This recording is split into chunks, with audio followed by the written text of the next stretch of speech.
Bonsoir à vous, hein. Merci d'être de nouveau là, fidèles. Hein. Si on est vivant, je le dis souvent et je le répète, c'est grâce à vous. Voilà, il n'y a pas de secret. C'est vous qui nous maintenez en vie, c'est vous qui maintenez Cocopelli en vie, c'est vous qui nous permettez de continuer d'exister, c'est vous qui nous avez permis d'acheter 16 hectares de terre en Ariège, une ferme agricole avec un bâtiment de 500 mètres carrés sur 2 niveaux. Et là, depuis 2 ans, on travaille d'arrache-pied. On a une équipe de 12 personnes, à la fois puisqu'on a reconstitué toute l'équipe de Cocopelli, donc en Ariège, où il y a le magasin, mais aussi la ferme. Donc on sort beaucoup de semences en ce moment, pour Semences sans frontières, donc toute la campagne qu'on a instituée avec Pierre depuis l'an 2000. C'est la semence qu'on donne gratuitement dans tout l'hémisphère sud, de l'Europe de l'Est, et aussi à des associations françaises comme les Jardins du Cœur pour fournir les Restos du Cœur, entre autres, et plein d'associations. Et aussi, grâce à vous, qu'on continue. On est rendu à 16 salariés, on est en bonne progression, c'est extraordinaire. Moi-même, je fais des salons tous les week-ends et je peux vous assurer que vraiment vous êtes là, omniprésent, quoi. Donc, qu'est-ce qu'on a sorti ces derniers temps? Blanche, l'avocate, elle vient nous sortir un petit bouquin, voilà, sur la biodiversité, sur les semences en Valois, il y a 8 jours. Donc, il y a toute l'histoire depuis 10 ans qu'on est à ses côtés, qu'elle est à nos côtés, et qu'elle suit l'histoire, et que les procès, que ce soit à Bruxelles, Strasbourg, et un peu partout à Paris et en France. Donc, il y a toute l'histoire qui est dedans, et comment la biodiversité confisquée peut aussi essayer de survivre grâce à vous, puisque l'Europe est en train de préparer des lois, et là, c'est pas triste du tout, quoi. Là, je sais pas comment on va s'en sortir. Ça sera de nouveau des réseaux dans les jardins. Notre amie s'appelle Claire Sévrac, que vous connaissez peut-être, une journaliste d'investigation qui est sur Paris, qui a sorti déjà un bouquin il y a quelques années qui s'appelle Le complot mondial contre la santé, et qui vient juste de sortir il y a aussi 8 jours. Voilà un livre qui s'appelle La guerre secrète contre les peuples. Et là, je vous assure que vaut mieux pas lire après 21 heures, parce que c'est difficile à dormir. C'est très compliqué. Vous pouvez retrouver tout ça sur Internet. Sinon, on continue avec le manuel, le petit calendrier habituel et plein de choses. Et puis, on va partir dans le positif. Voilà, on a travaillé avec les amis de Longomaille pendant 5 ans sur 4 DVD, 7 heures de film. Ça s'appelle Semences buissonnières. On a repris 32 légumes de la semence à la semence pour apprendre aux gens à refaire leurs propres semences eux-mêmes. Donc, il y avait déjà le manuel de Dominique. On en est à la 14e édition. Mais là, on a fait du visuel avec les amis de Longo. Donc, on peut apprendre tout avec ces 4 DVD, semences buissonnières. Voilà, 7 heures d'écoute, 4 DVD, 32 légumes, il y a des trucs très très précis et on s'y retrouve facilement. Donc ça peut pas disparaître. Non, c'est une chose très importante. Qu'est-ce qu'on peut faire de plus? Je sais pas si vous avez des idées supplémentaires. On continue aussi donc beaucoup à l'étranger. Dominique qui est reparti il y a 3 jours au Costa Rica. On ouvre une antenne au Costa Rica. Depuis 5 ans, on travaille avec Eric Semillon, qui est un ami français, qui est marié avec une amie costaricaine. Donc on va faire une banque de semences. Il y a déjà 3 bâtiments qui sont construits pour pouvoir alimenter à la fois l'Amérique latine, l'Amérique du Sud, et aussi les pays qui en font une demande au niveau des îles qui sont pas très loin, Cuba et la suite. Comme on a ouvert une banque de semences en Inde qui alimente tout le sud-est asiatique, là on est parti au Costa Rica. En Afrique, c'est plus compliqué, on essaye de faire notre mieux avec Pierre qui était depuis 1980 à Gorom Gorom au Burkina Faso. Donc le Mali, le Niger, en ce moment c'est très compliqué. On est encore présent en Côte d'Ivoire, au Sénégal, au Maroc, en Tunisie et d'autres pays. Mais c'est vrai que c'est plus complexe. Et une fois qu'on est reparti, c'est un peu plus difficile, il faudrait vraiment rester sur place. Claire Chalut, notre amie avec qui on a créé un mouvement qui s'appelle Femmes Semencières, donc en 2011, revient du Sénégal et c'est un peu plus compliqué. Voilà. Donc on essaye de faire de notre mieux. En France, c'est ce qu'il y a de plus compliqué au niveau de l'Europe. On est une antenne Cocopelli en Belgique, c'est pas compliqué, ça passe, il n'y a pas du tout de procès, il n'y a rien, on peut faire ce qu'on veut. En Suisse, on fait ce qu'on veut. En Allemagne, on fait ce qu'on veut. En Angleterre, on fait ce qu'on veut. Il n'y a qu'en France où c'est beaucoup plus délicat et plus compliqué. Je vais dire grâce à la présence ou à cause de la présence du Monsanto français qui s'appelle Limagrain, qui est le 3e semencier mondial et qui est le premier importateur et exportateur de semences blé, riz confondus et toutes les histoires, c'est Limagrain. Et Limagrain était une ancienne coopérative d'agriculteurs dans les années 60 en Auvergne et maintenant c'est un holding de 40 sociétés qui est propriétaire de Tézier, de Claude, de Villemorin et de Xadis, d'où tous les producteurs de semences qu'on trouve non plus chez les grainetiers, puisqu'il n'y a plus de grainetiers aujourd'hui. Les grainetiers ont disparu. Et le grainetier, il s'appelle Carouf, il s'appelle Gamme Rouge ou il s'appelle Pas Clair. Voilà. Tous les grands magasins spécialisés en rien du tout. et qui revendent de la graine, puisque les grainiers ont complètement disparu, comme les herboristes. Avec la grâce du maréchal Pétain, 1941 à Vichy, la création de 5 ordres qui ont semé le désordre, l'ordre des semenciers, qui s'appelle le GNIS, qui est le 5e, qui est complètement occulte, et qui est une obédience du ministère de l'Agriculture. Parce que vous savez pertinemment que le ministre de l'Agriculture aujourd'hui, c'est pas Monsieur Le Foll, c'est Xavier Belin, qui est le PDG de la société Sophie Protéol, qui est aussi le président de la FNSEA. Ça, c'est clair et net, on sait que c'est lui le ministre de l'Agriculture, et c'est pas Le Foll. Et c'est aussi le PDG du Magrin, qui est le grand patron, voilà, qui se partage le gâteau, et ce sont des géants de chez géants. Et s'ils peuvent nous faire avaler des transgéniques et des hybrides fins, je ne comprends pas pourquoi les paysans, à l'heure actuelle, en dehors de la Confédération paysanne, qui font un merveilleux travail, les autres ne sont pas dans la rue. Belin les tient complètement sous sa coupe, à coup je ne sais pas quoi, peut-être de resto ou de vacances en Sicile, toujours est-il qu'ils ne sont pas dans la rue, alors que le 27 novembre, il y a 2 ans, il y a une loi qui a été votée par nos députés, nos sénateurs, pour interdire aux paysans français de réutiliser leurs propres semences. C'est quand même fort, quoi. Donc tu es obligé d'arroser à coup de royalties si tu veux utiliser ta propre semence, c'est très limité, tu es obligé de passer par des coopératives, on connaît bien, et qui font vraiment n'importe quoi. Voilà. Tout ça, c'est un peu dans l'émotion, c'est un peu compliqué. Je sais pas. Il faudrait peut-être continuer ce que vous faites, à savoir faire du jardin. Ça, comme je le dis souvent avec beaucoup d'humour, il y a 20 millions de jardiniers en France, et M. Valls n'arrivera jamais à embaucher 20 millions de CRS. Donc ça, c'est quand même extraordinaire, c'est ce qui va nous permettre de continuer à exister. Et tant qu'on peut arriver à se faire du troc de graines et à faire des échanges et faire et se passer des poireaux avec des plants de fraises ou d'autres choses et faire tout ça et se passer des graines, et il y a beaucoup d'amis qui font encore un travail dans ce sens-là. Je pense à troc de graines qu'on retrouve dans les médiathèques et puis beaucoup de choses. On essaye aussi d'instituer à Cocopelli donc des échanges dans nombreuses régions entre les parrains et les marraines, une campagne qui est très importante, donc Semences sans frontières, comme je vous disais tout à l'heure. Si vous avez la capacité, le temps ou la disponibilité de prendre en charge une graine de ce qui vous fait plaisir au niveau de la variété, au niveau de l'espèce et tout ça, donc on peut arriver, si vous n'avez pas la souche, à vous la donner, et vous allez jusqu'au stade de la semence. Vous gardez cette semence pour vous, parce que vous êtes le parrain, vous êtes la marraine, vous en avez en trop, vous la donnez à Cocopelli, et à partir de là, on peut redistribuer ce qu'on fait, des milliers de sachets par an. Et ça, c'est très très important pour pouvoir donner de la semence reproductive. La semence bio, c'est très important, mais le deuxième terme me paraît encore beaucoup plus important, c'est reproductive. Parce qu'aujourd'hui, la plupart du temps, en bio, on trouve des hybrides fins aussi. Les maraîchers bio n'ont pas le temps, n'ont pas les moyens financiers d'avoir quelqu'un, un salarié, qui puisse aller jusqu'au stade de la semence pour pouvoir, voilà. Donc la plupart du temps, maintenant, ils achètent des plants F1.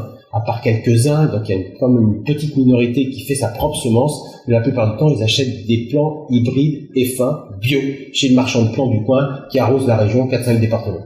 Moi, je veux bien le maraîcher bio chez moi, il achète chez lui plan, donc comme ça, il n'a pas à se prendre la tête, il reçoit du plan tous les ans, et ce sont des hybrides.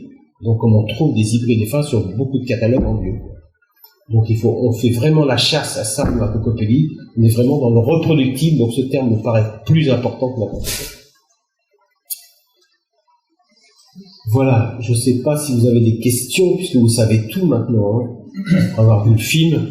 Bon, je voudrais remercier Pierre, notre vice-président depuis le début, ça a quand même fait 15 ans depuis qu'on a créé Cocopelli, 16 ans maintenant qu'il est à nos côtés, et qui fait de son mieux, lui aussi. Il fait des conférences un peu partout, on lui organise des conférences, on lui organise des causeries, il est omniprésent dans les médias, et ça, j'avoue que c'est un merveilleux relais. Je voudrais remercier Christian Vélo, qui a fait partie de l'équipe avec Gilles-Éric Serralini. Gilles-Éric qui a étudié pendant 2 ans sur les rats, vous avez entendu parler, et qui a tellement été décrié qu'il est un peu malade en ce moment, et il va se faire soigner en Angleterre, parce que c'est compliqué, en France.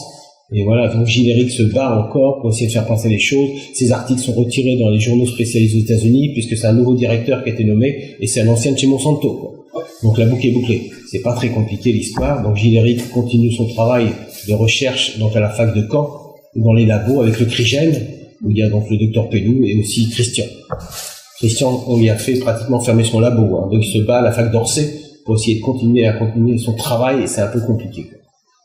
Donc les gens qui sont ce que j'appelle des lanceurs d'alerte, qui essaient d'être la tête hors d'eau et qui parlent de ça, sont souvent un peu cassés par l'administration et sont mal vus. Alors que Christian, il connaît très bien son sujet, puis qu'il fabrique des OGM à milieu confiné à usage médical. Donc il connaît très très bien l'histoire des OGM, donc il sait bien qu'on ne lâche pas dans les champs. parce que la pollinisation ouverte avec le vent, ça va polluer tous les champs à côté. En l'occurrence, tout ce qui est les champs en bio. Et c'est pour ça que même s'il y a des municipalités, il y a des maires, des conseils municipaux, des conseils généraux, des conseils départementaux qui se battent et qui prennent des arrêtés, paf, il y a le préfet qui arrive derrière, il faut avoir recours au Conseil d'État et tout, parce que le ministre a dit on va pas s'enquiquiner par 3 marginaux. Et vous savez ce qui se passe au niveau du TAFTA aussi, enfin on ne sait pas. Donc heureusement, il y a des conseils régionaux, des conseils départementaux, des maires qui font des zones hors TAFTA maintenant. Donc il y a une forme d'opposition qui commence à se mettre en place, quoi. Enfin voilà, faut être sur tous les fronts. On sera à la retraite vers les 98 ou 99 ans. Là, ça serait beau. Là, on commencera à penser à se reposer un petit peu. Voilà. Je sais pas, si vous avez des questions, n'hésitez pas, hein, parce que pour moi, je vais parler beaucoup. Vous avez toujours des épisodes de procès? Alors, l'épisode de procès, on est un peu plus au calme en ce moment. Donc, on va faire une petite page d'histoire.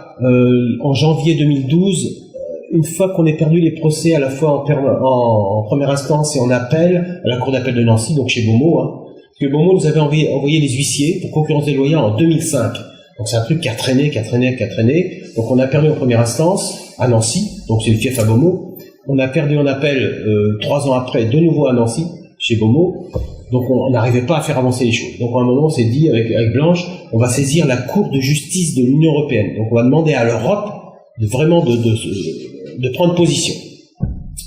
Le 19 janvier 2012, l'avocate générale de la Cour de justice de l'Union européenne prend position claire et nette après 3 ans d'études du dossier avec Blanche, avec tous les cabinets d'avocats qu'on avait un peu partout, et je vous dis pas les sommes que ça coûte. Et l'avocate générale nous donne raison à 500%. Comme quoi on n'a pas besoin d'inscrire nos anciennes variétés. La semence était libre à l'époque, donc dans les 27 pays membres qui constituaient l'Europe. C'était le 19 janvier 2012. Le 12 juillet 2012, donc de la même année, 6 mois après, la Cour de justice de l'Union européenne déboute son avocate générale. En gros, elle lui dit, tu retournes chez toi, tu vas t'occuper de tes gamins, passer l'aspirateur et tu changeras les couches. On reprend le dossier. Pas question de laisser la semence libre dans les 27 pays membres. Pas question de permettre à Cocopelli de commercialiser de la semence reproductive. Il y a des grands coquins qui sont passés derrière. Vous imaginez bien qu'entre le 19 janvier 2012 et le 12 juillet de la même année, les copains, ils ont fait ce qu'il fallait, hein. Les copains, les coquins, ils sont passés par là, ils ont arrosé, ils ont fait ce qu'il fallait. Donc la semence était plus du tout libre le 12 juillet de l'année 2012. On a repassé la frontière, on est reparti en cour d'appel de Nancy. On a retraîné les dossiers, on a ressorti les dossiers, on a traité des fonds, du forme, on a tout revu avec Blanche. Et le 7 septembre 2014, l'avocate de la cour d'appel de Nancy nous a donné 2 ballons d'oxygène extraordinaires. Elle a passé à la trappe les 100 000 € de dommages et intérêts que demandait Beaumont, et aussi le GNIS et le ministère de l'Agriculture.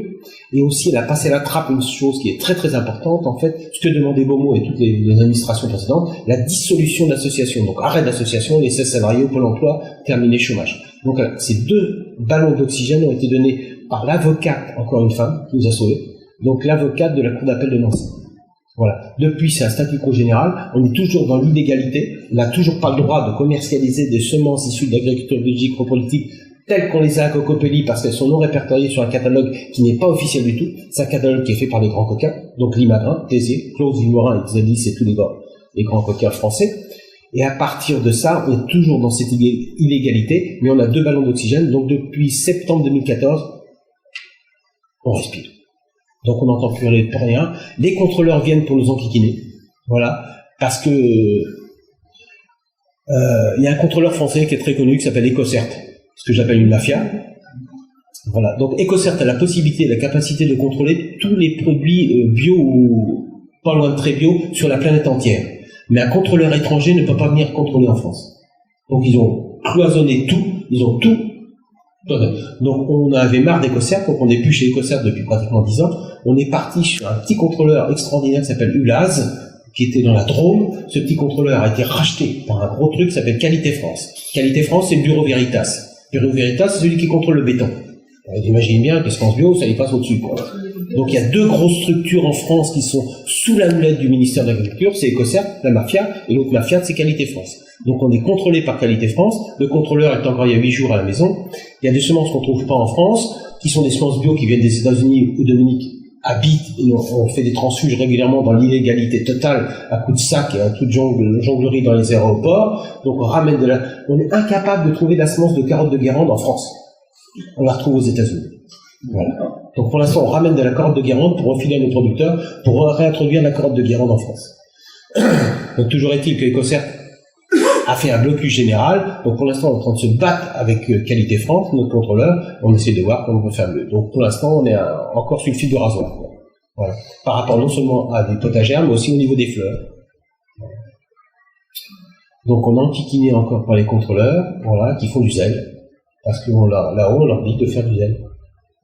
Autrement, vous avez peut-être vu, c'était le 3 octobre, j'étais à un festival du livre à Mouansartou, un festival très important. Le 3 octobre, il y a le journal à la télé de Laurent Delahousse. Il y a eu une demi-heure derrière qui est passée, qui s'appelle Graines de rebelle. C'était 3 séances de 10 minutes. La première, ça concernait Jean-Luc Brault, le gars qui a créé Graines del País, qui est une petite structure comme nous. Les contrôleurs du Nice et les contrôleurs des fraudes étaient arrivés quelques temps avant. Paf! Il avait plaqué 90 amendes de 450 € parce que ce qu'ils vendaient, ça, c'était illégal, au même titre que s'ils débarquent à Cocopelli, quoi.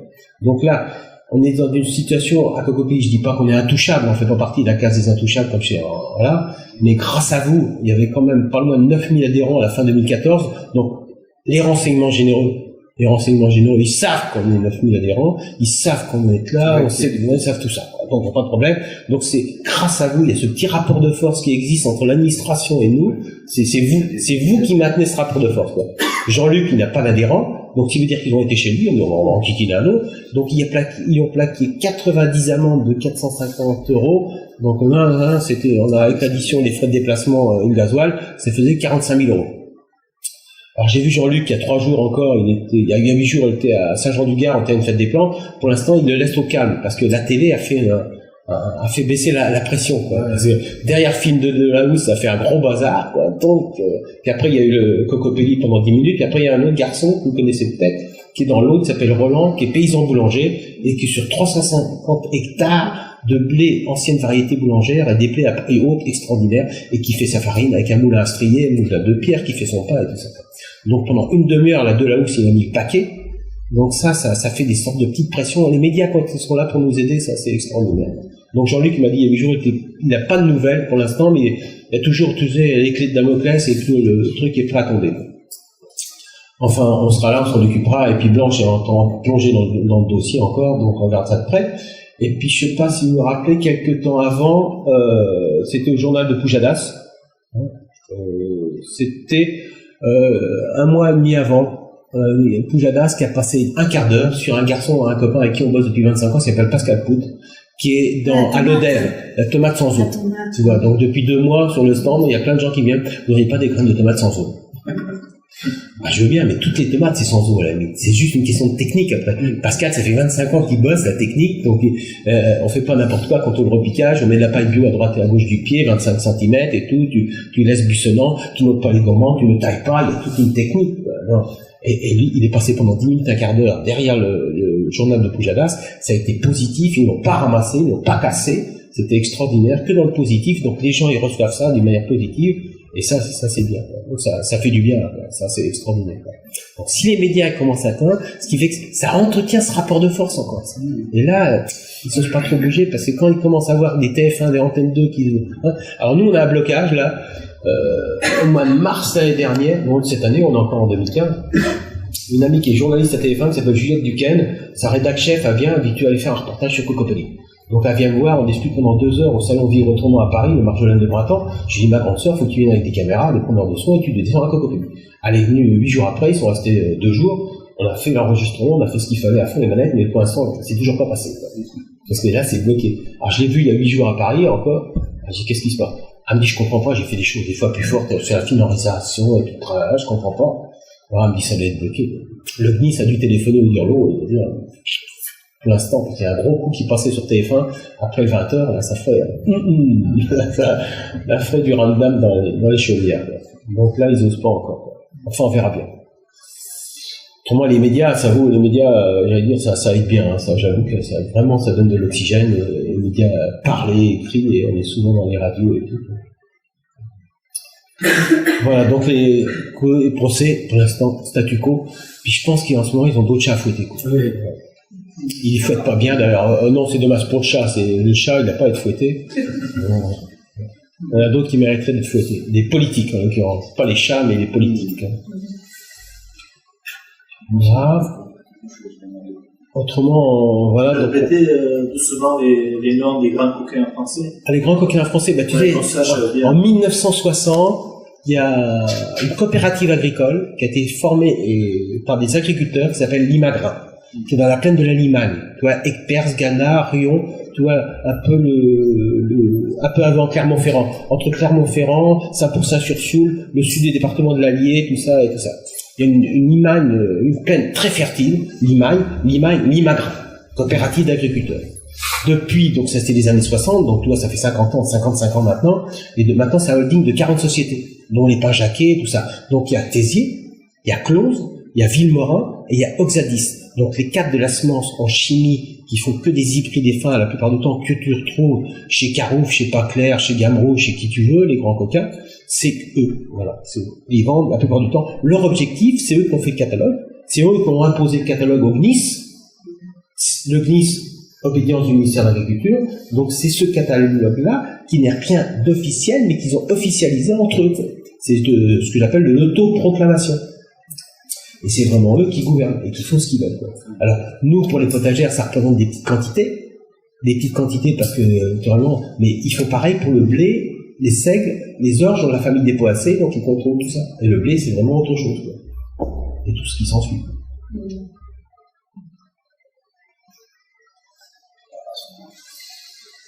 Voilà. C'est ce que je dis un petit peu dans le film, hein, en raccourci, hein. Celui qui contrôle les semences contrôle les peuples. Que tu manges bio ou pas bio, le point de départ dans ton assiette demain, après-demain, c'est la semence. Tu contrôles la semence, tu contrôles les peuples. Tu contrôles le pétrole, tu contrôles les pays, tu contrôles les gouvernements, quoi.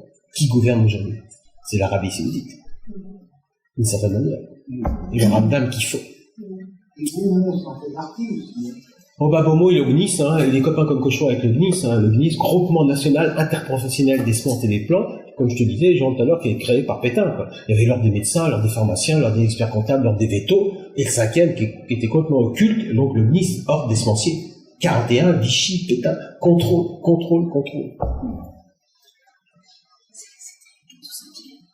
Ça vient de loin, hein. Ah, attends, à l'époque, ils savaient faire, quoi, ce contact-là. Donc, Blanche a tout repris en détail, et tout ça, tout ce qu'on connaît bien, tout ce qu'on dit depuis des années, quoi. Voilà, à travers le bouquin, quoi. Ça, c'est le négatif, et puis là, on est dans le positif, quoi. Alors, je veux pas dire que la gauche est à droite, hein. Mettez le côté en ce moment que vous voulez. Comme je dis, avec beaucoup d'humour, on aime beaucoup les vers. Les vers de terre. Voilà. Ce qui est quand même intéressant à voir, c'est qu'en fin de compte, les semences sont de plus en plus terribles, les gens qui peuplent cette terre, en fin de compte, sont de plus en plus terribles. On peut remarquer qu'en fin de compte, la semence espère les spermatozoïdes, qui sont les semences aujourd'hui qui vont donner naissance, et en fin de compte, sont de moins en moins de bonne qualité. Et en fin de compte, il y a un contrôle de nos frontières comme il y a un contrôle des graines. C'est la même chose. De la semence à la semence. Et le fascisme, aujourd'hui, l'agriculture, le fascisme que nous générons, c'est pareil. Le fascisme qu'on apporte à l'image, le fascisme qu'on apporte à la terre, l'agriculture aujourd'hui, qui est une absence de culture, qui n'est plus le monde paysan, parce que les gens d'un pays ont été des gens qui aimaient leur terre. Maintenant, l'agriculteur, malheureusement, est le crédit agricole. Non, plutôt, c'est le crédit agricole qui l'aime. Tu sais ce que c'est le crédit agricole? Le non-sens près de chez toi. Tu vois l'agriculteur dans la Beauce qui le matin monte dans son tracteur, il touche pas la terre, il est hors sol. Il est HS, il est hors sol. Il sait plus ce que c'est que la terre, puisqu'il est branché sur satellite avec la télé dans le truc, et il fait les allers-retours dans la Beauce, et blablabla, avec son gros tracteur, avec des roues qui font 3 mètres de haut, quoi. Et qu'il a payé, je sais pas, 250 000 euros. Et c'est pour ça, d'ailleurs, qu'au De Gaulle, il avait dit, Français, vous êtes des veaux. Puisqu'en fin de compte, on est ce qu'on mange. Ah, dévot dans le sens de la dévotion, c'est ça. En fin de compte, le veau est en stabulation, la majorité de mes congénères sont en stabulation et ils quasi, ils rentrent de leur supermarché, ils rentrent de leur clapier qui s'appelle leur HLM. Et en fin de compte, moi ce qui m'intéresse, c'est les effets réflexes, hein, les effets miroirs. On peut remarquer qu'en fin de compte, la déshydratation de la Terre, eh bien, en fin de compte, c'est la déshydratation de notre corps. Parce que nous avons la même problématique au niveau physiologique que nous avons la problématique de l'humus, et peut-être aussi de l'humour.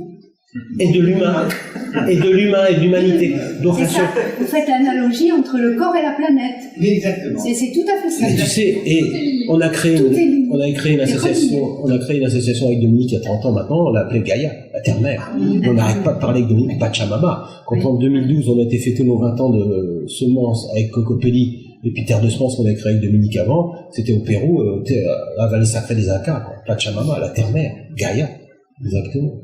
Et là, on est branché au quotidien avec ça, cérémonie sur cérémonie. Voilà. C'est une chose importante. Donc, ce qui me paraît très important, et si on va rester dans le positif, et qui est là, c'est faites du jardin. Cultivons notre jardin, comme disaient Nietzsche, Voltaire et compagnie, et plus on fera du jardin, ça c'est extraordinaire. Faites de la semence. Prenez-en de la graine. Et ça, c'est merveilleux.